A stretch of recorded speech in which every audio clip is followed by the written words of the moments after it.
Hello friends, welcome back to my channel. இன்றைக்கி நம்ம என்ன பார்க்க போகிறோம் அப்படின்னா, தீபாவளிக்காக ஒரு இன்ஸ்டண்ட்டாக ஒரு ரிப்பன் பக்கோடா, இல்லை அப்படின்னா ரிப்பன் முறுக்குன்னு கூட சொல்லுவாங்க. அதை எப்படி செய்கிறதுன்னு தான் பார்க்க போகிறோம். அதுக்கு முன்னாடி நீங்கள் என்னோடய சேனலை சப்ஸ்கிரைப் பண்ணாமல் இருந்தீங்கன்னா மறக்காமல் சப்ஸ்கிரைப் பண்ணிக்கோங்க. பக்கத்தில் இருக்க பெல் சிம்பலையும் கிளிக் பண்ணிக்கோங்க. ஓகே, வாங்க வீடியோக்குள்ளே போகலாம். இது செய்யறதுக்கு தேவையான பொருட்கள் என்னென்னு பார்த்தலாம். 1 கப் அளவுக்கு அரிசி மாவு எடுத்திருக்கேன். அதே அளவுக்கு கடலை மாவும் எடுத்திருக்கேன். அதே அளவுக்கு பொட்டுக்கடலை எடுத்திருக்கேன். இது நம்ம வந்து பொட்டுக்கடலையை வந்துட்டு நம்ம வந்து மிக்சியில் நல்லா அடித்து பவுடர் பண்ணிக்கலாம். அடுத்ததாக வந்து வெண்ணெய் எடுத்திருக்கேன் கொஞ்சமாக. இந்த மாதிரி முறுக்கு, தட்டு வடை இந்த மாதிரி செய்கிறப்ப வந்துட்டு வெண்ணெய் போட்டால் நல்லாயிருக்கும். அடுத்ததாக 2 பச்சை மிளகாய், கொஞ்சமாக வந்து இஞ்சி எடுத்திருக்கேன். நீங்கள் இந்த வெண்ணெய்க்கு பதிலாக வந்துட்டு மாவு பிசைகிறப்ப வந்துட்டு நல்லா சூடான எண்ணெய் கூட வந்துட்டு சேர்த்திக்கலாம். நான் வந்துட்டு இன்றைக்கி வந்துட்டு வெண்ணெய் தான் சேர்க்க போகிறேன். ஃபர்ஸ்ட் வந்துட்டு இந்த பொட்டுக்கடலையை வந்துட்டு நல்லா வந்து பவுடர் மாதிரி பண்ணிட்டு வந்துடலாம். ஃபஸ்ட்டு ஒரு கப் எடுத்து எல்லா மாவையும் வந்துட்டு நல்லா கொட்டிக்கலாம். இதில்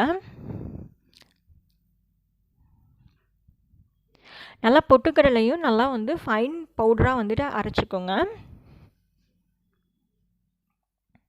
கடைசியாக எடுத்து வச்சுருக்க அரிசி மாவு அதையும் நல்லா சேர்த்துக்கலாம்.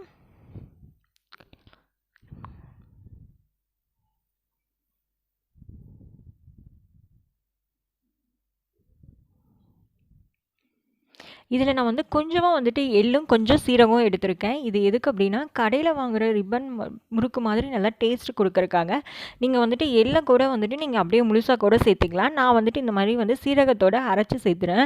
இப்படி சேர்த்துறப்ப வந்துட்டு இதில் நல்லா வந்து ஃப்ளேவராக வந்து நல்லா முறுக்கு வரும்.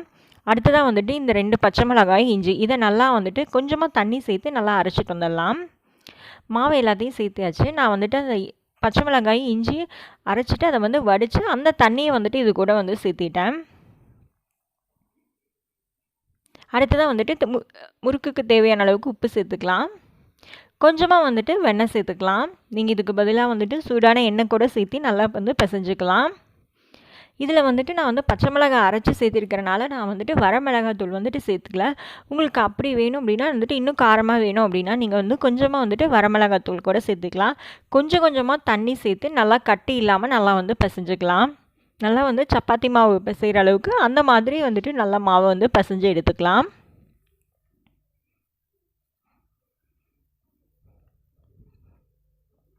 பார்த்திங்கன்னா மாவு வந்து ரெடி ஆயிடுச்சு. நல்லா சப்பாத்தி மாவு மாதிரி கையில் எங்கேயும் ஒட்டாமல் நல்லா வந்து சாஃப்டாக வந்துட்டு நல்லா ரெடி ஆயிடுச்சு. இது கொஞ்சம் நேரம் கழித்து நம்ம வந்து முறுக்கு சுட ஆரம்பிச்சிடலாம்.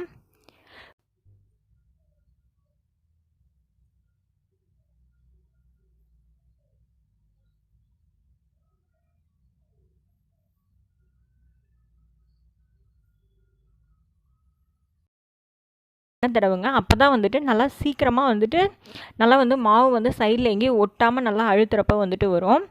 அதே போல் வந்துட்டு முறுக்கு பிடியில் வந்துட்டு 3/4 அளவுக்கு வந்துட்டு தான் வந்துட்டு மாவு வந்துட்டு நம்ம வந்து ஃபில் பண்ணணும். நிறைய சேர்த்து நீங்கள் வந்து அழுத்துனீங்க அப்படின்னா வந்துட்டு அது சைடில் எல்லாம் வந்துட்டு பிதுங்கிட்டு வரும். 3/4 ரெடி ஆயிடுச்சு. அதே மாதிரி இந்த முறுக்கு பிடியில் வந்துட்டு அழுத்துவோம் இல்லையா, மாவு அழுத்துறது அதுலேயுமே வந்துட்டு நல்லா வந்து ஃபுல்லாக வந்துட்டு எண்ணெய் தடவிக்கலாம். அவ்வளவுதான், ரெடி ஆயிடுச்சு. அடுத்ததாக வந்துட்டு எண்ணெய் நல்லா காஞ்சிருச்சான்னு பார்க்குறக்கு ஒரு சின்னதாக பீஸ் வந்துட்டு இந்த மாதிரி வந்து பிச்சு போட்டிங்க அப்படின்னா வந்துட்டு அந்த மாவு வந்துட்டு அடியில் தங்காமல் நல்லா மேலே வந்து பொரிஞ்சு வரும். அப்போ மாவு வந்துட்டு எண்ணெய் வந்துட்டு ரெடி ஆயிடுச்சுன்னு அர்த்தம். இப்போ நம்ம வந்துட்டு பக்கோடா வந்து போட ஆரம்பிச்சிடலாம்.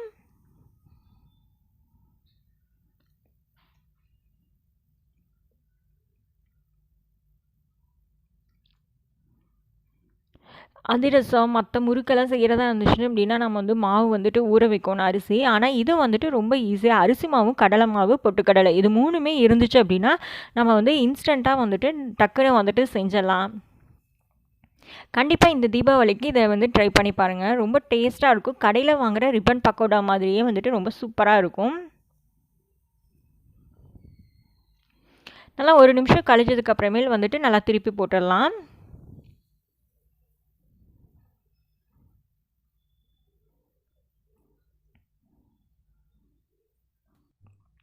இப்போ நம்மளோட ரிப்பன் பக்கோடா வந்துட்டு ரெடி ஆயிடுச்சு. நல்லா எண்ணெயை வடிச்சிட்டு அதுக்கப்புறமேல் வந்துட்டு நம்ம வந்து தட்டத்தில் வந்து எடுத்து வச்சிடலாம். அவ்வளோதான். இதே மாதிரி மீதி இருக்கிற மாவெல்லாம் வந்துட்டு நம்ம வந்து எண்ணெயில் போட்டு எடுத்தோம்னா நம்மளோட ரிப்பன் பக்கோடா வந்துட்டு சூப்பராக ரெடி ஆயிடுச்சு. கண்டிப்பாக வந்துட்டு இதை வீட்டில் ட்ரை பண்ணி பாருங்கள். கண்டிப்பாக இந்த தீபாவளிக்கு இதை வீட்டில் ட்ரை பண்ணி பாருங்கள். இது வந்து ஒரு டீ டைம் ஸ்நாக்ஸாக கூட வந்துட்டு நம்ம வந்து செஞ்சு சாப்பிட்லாம். இந்த ரெசிபி உங்களுக்கு பிடிச்சிருந்தா மறக்காமல் என்னோட சேனலை சப்ஸ்கிரைப் பண்ணிக்கோங்க. பக்கத்தில் இருக்க பெல் சிம்பலையும் கிளிக் பண்ணிக்கோங்க. தேங்க்யூ.